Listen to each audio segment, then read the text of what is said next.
right, back here at the Scarlet Faithful podcast to give some extended thoughts following Rutgers 4-0 start with that victory over Washington on Friday night, 21-18. Now facing Nebraska on the road Saturday, 4 p.m. And huge opportunity, of course, for this program. But wanted to just kind of signify, obviously, on my rapid reaction, I was really focusing on the game, and there were some big picture thoughts I wanted to kind of come back to, and also kind of dive into some of the numbers a little bit and just kind of what's been a part of this 4-0 start and what are some things to look for moving forward with this team. And I think the significance of the 4-0 start is can't be understated in the sense that Rutgers starts 4-0 for the first time in 12 years. The last time that was 2012. And the last time before that was 2006. We know what happened in 2006, 9-0 start, best year in modern program history. And then the 10-2 finish number, they were, top 15. I think they finished number 12 in the AP poll that year. And then 2012, probably the best defense that Rutgers has ever had. Such a talent, so many pros on that team, obviously disappointing in losing that infamous Louisville game. I was there. I was at 06, of course, as well. But they came so close from winning the Big East title outright and going to the Orange Bowl, Sugar Bowl. I think it was actually the Sugar Bowl. And instead, they split it. They went 9-4. They lost that tough game to Virginia Tech. The offense really struggled. But regardless, I think you could say those are probably the two most talented and best teams Rutgers has had in the modern era. Now, that's not to say that this team is that yet. And one thing I emphasized after the game on Friday was that I think it's a good team with the opportunity to have a great season. I don't think they're a great team yet. They could be, but they're not there yet. But the significance of it, you saw a lot of tweets, a lot of mentions, first time since 2012, they've been 4-0. There is real value in that. And obviously, it also means everything is still on the table for this team. And that is so important now that you go into a critical October. Certainly not going to be easy. Nebraska, home against Wisconsin, who is having a down year, but a very physical team, can run the ball. Obviously, without starting quarterback Tyler Van Dyke, you have UCLA at home, which, is a must win at this point, a game you should win. And then you're at USC. So it's really just, I think as a program, and as fans, we need to recognize milestones and steps, and this is certainly a step. And part of that with the whole performance against Washington, as fans, it was awesome. The turnout, the enthusiasm, the field operations crew, the game planning from a production standpoint, it was phenomenal.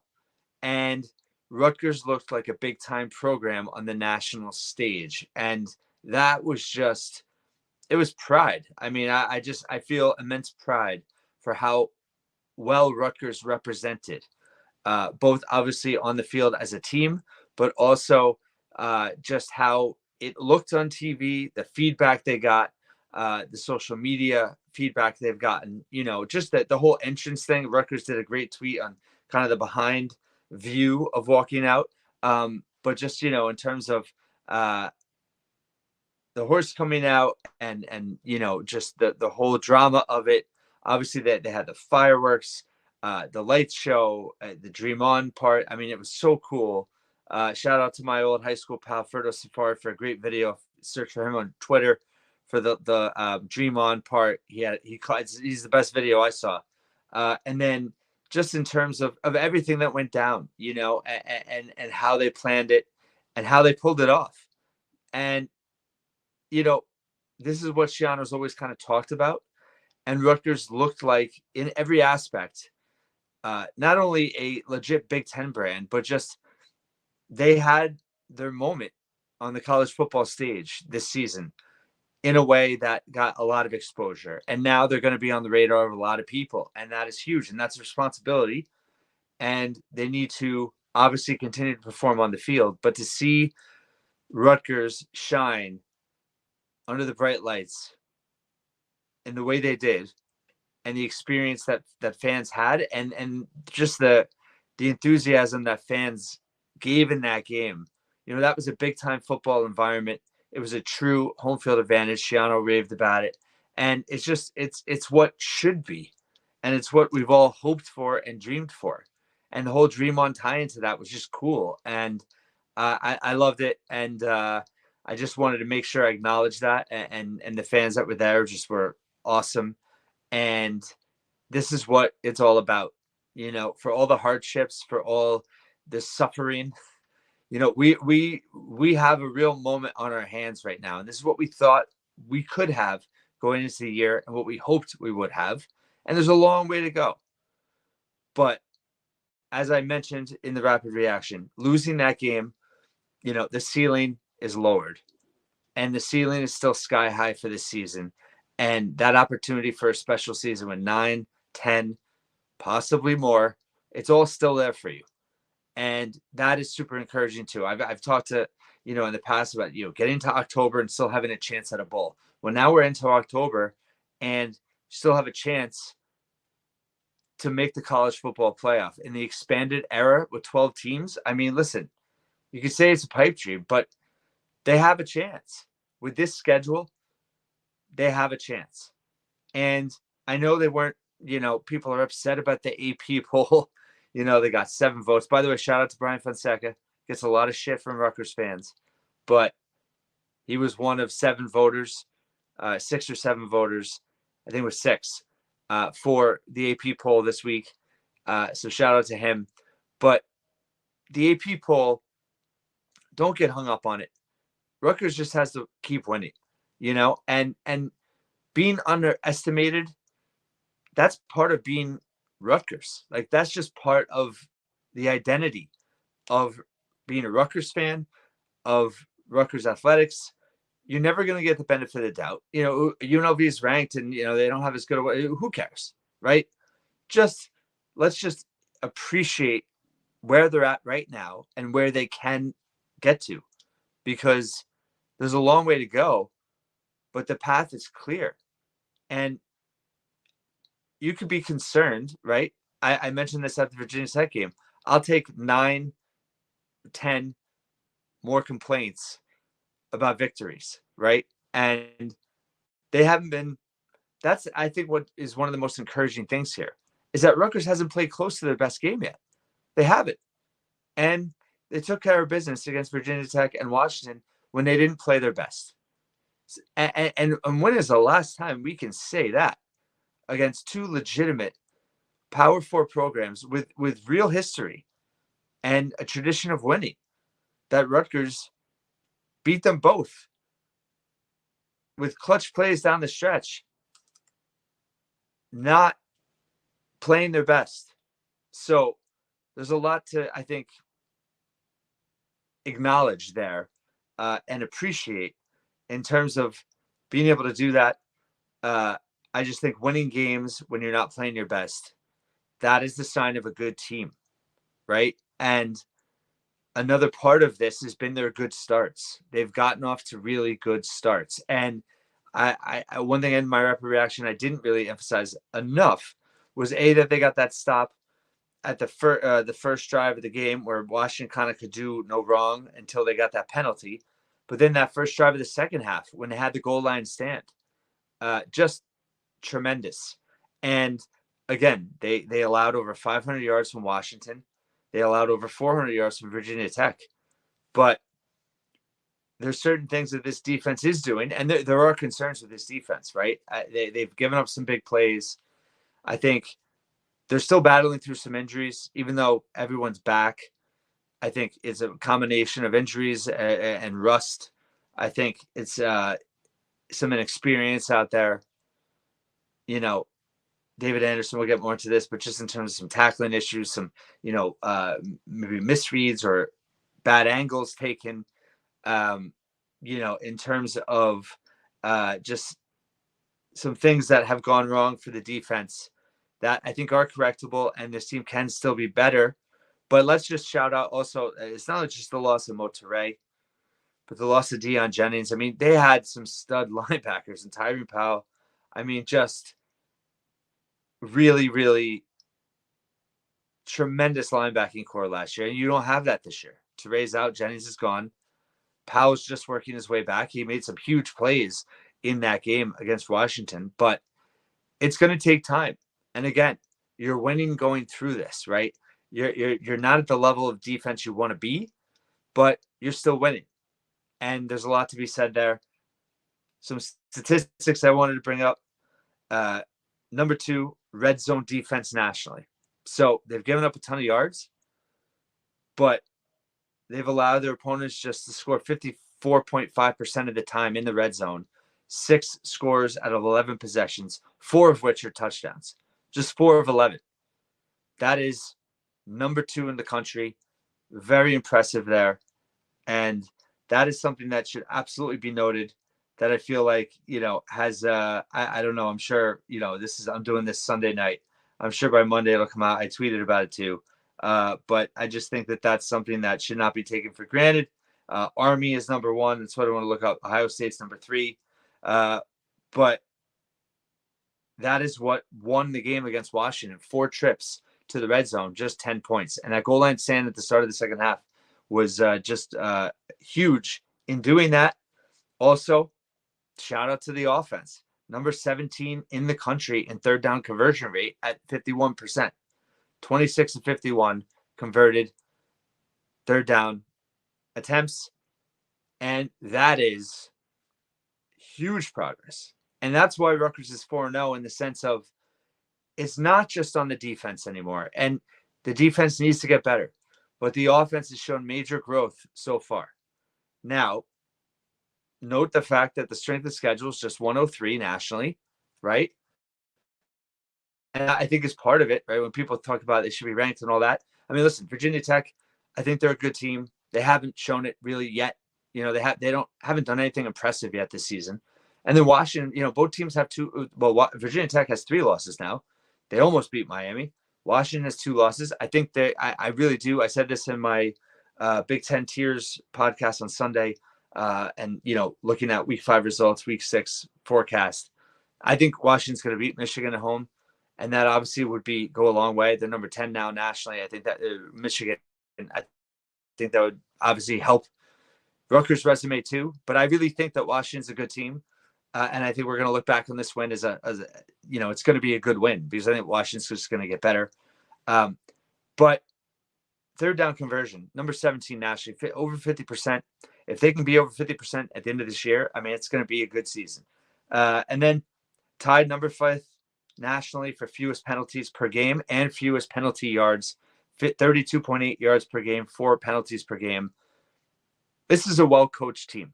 I know people have complaints about X's and O's and decisions here, and valid. There have been some questionable decisions, questionable calls, but this team is disciplined. This team is not shooting themselves in the foot, and they're taking advantage of mistakes by opponents. And that is a sign of a very good team. And that's how you win football games. And they're not, I'm just so impressed by the offensive line. I know they haven't been perfect, but you remember how many penalties the offensive line used to get? I mean, false starts. There was multiple false starts in a lot of games not that long ago, and I think it speaks to the job of the entire offensive staff. Obviously, Pat Flaherty, legend as an offensive line coach. I know Scott Valone's had a big influence as well. But Kirk Shiraka, as an offensive coordinator, to see what he's doing in his second year now, and obviously the personnel has improved. He got his guy quarterback. They have more weapons in the pass game. You have a legit 1-2 punch in the run game. But that offensive line is really gelled in a way that there is true stability on this offense right now. And you're seeing that when that is present, Shiraka is really starting to find a rhythm with his play calling. And he's able to keep opponents off balance. And they've been able to hold possession without being ultra conservative. They still run it more than passing, which they should, right? They're number 12 nationally in rushing offense. But he really, I just think that the risks he's taking, some of the calls he's made, the balance on certain drives, understanding, like that Ian Strong call against Virginia Tech, and Urban Meyer and Jerry DiNardo broke it down that was the same play call against Michigan last year that ended up being the pick six.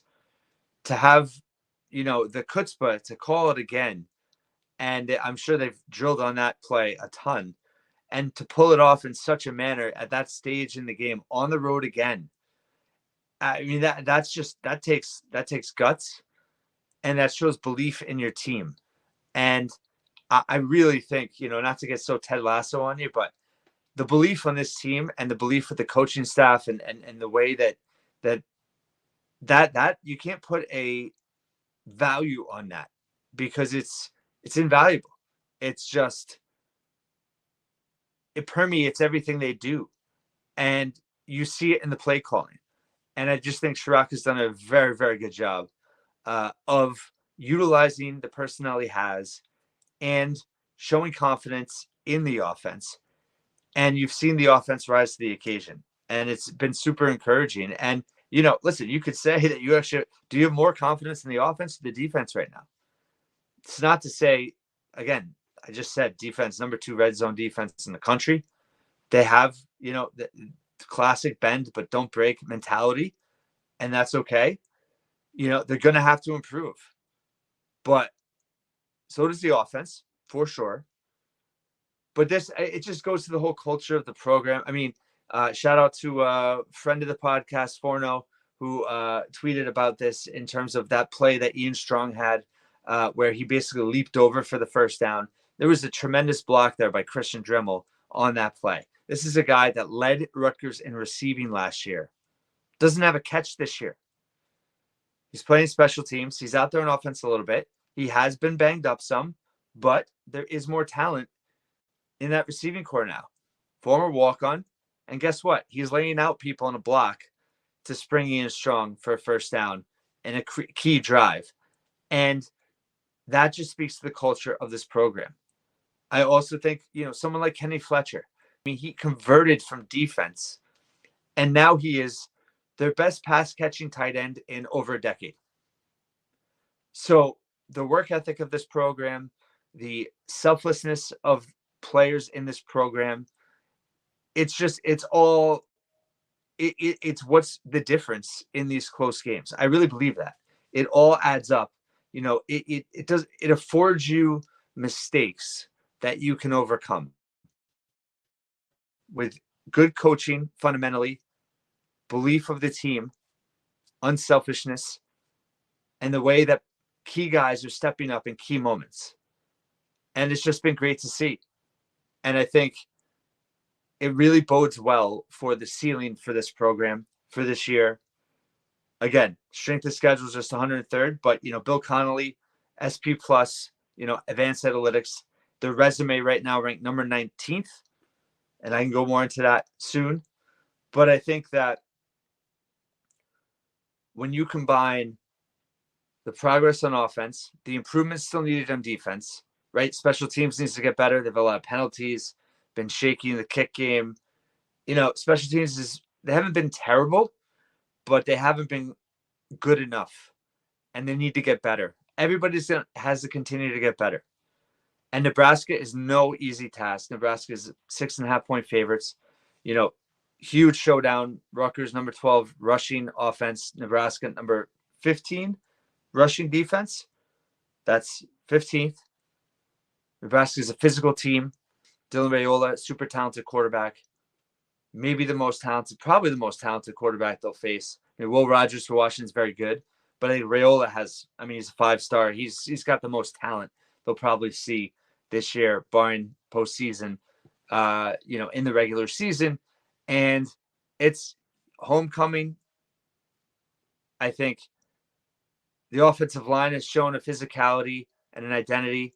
You're going to need the defense to really step up in this game, be physical, and be able to turn Nebraska over. Especially when you're on the road, you need turnovers.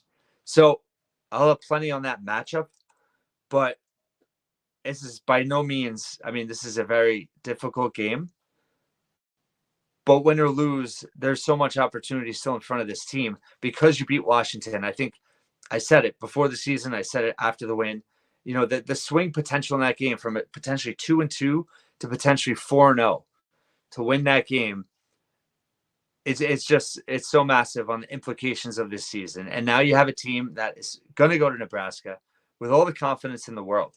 And you have a quarterback that has been really steady, not spectacular, but steady.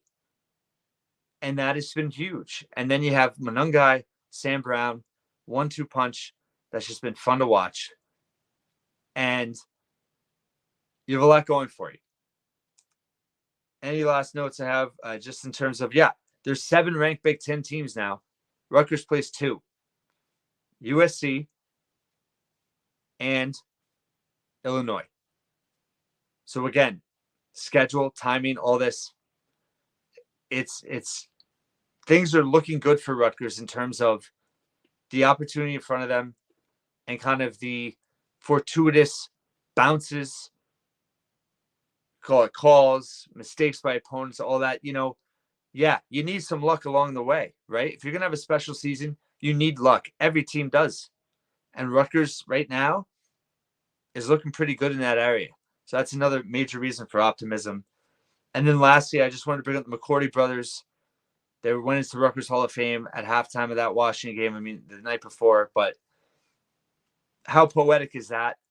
2 guys that were under-recruited that went on to tremendous NFL careers, meant so much to Rutgers program, really are kind of the face of the program from an alumni standpoint, I think, right now.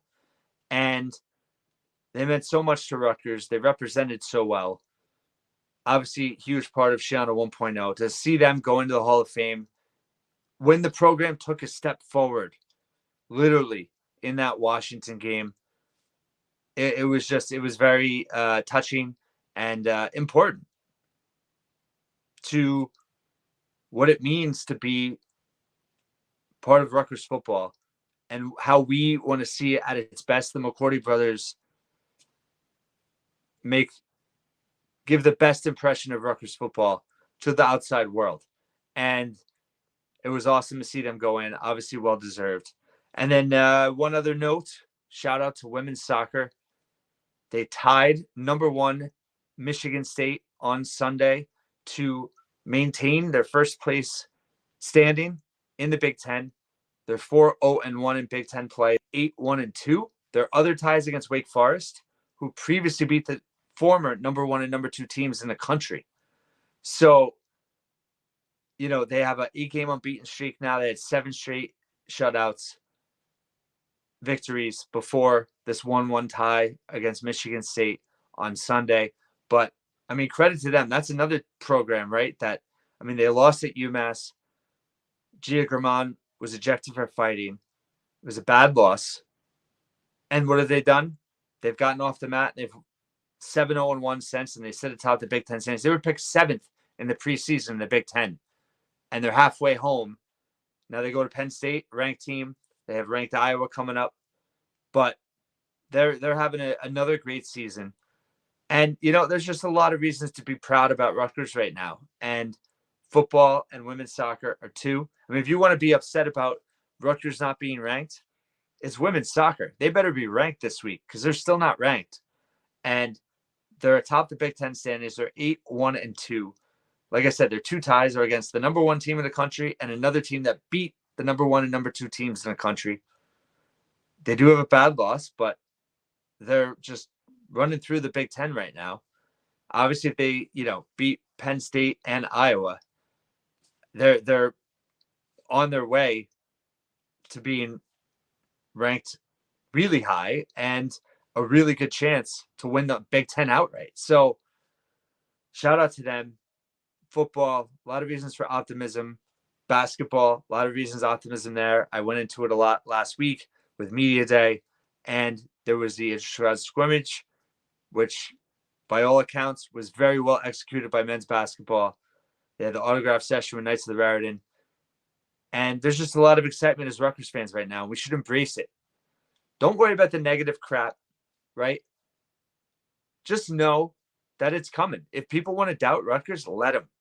If they don't get the respect you think they deserve, that's okay. Because this program, this fan base, this athletic department, whenever Rutgers has their backs against the wall and they're discounted, it just makes it that much more enjoyable, in my opinion, when Rutgers comes through. And it's all about the journey. And we all hope that this year is going to be a special year in many ways. And so far, so good. Thanks so much for listening and watching once again here at the Scarlet Faithful podcast.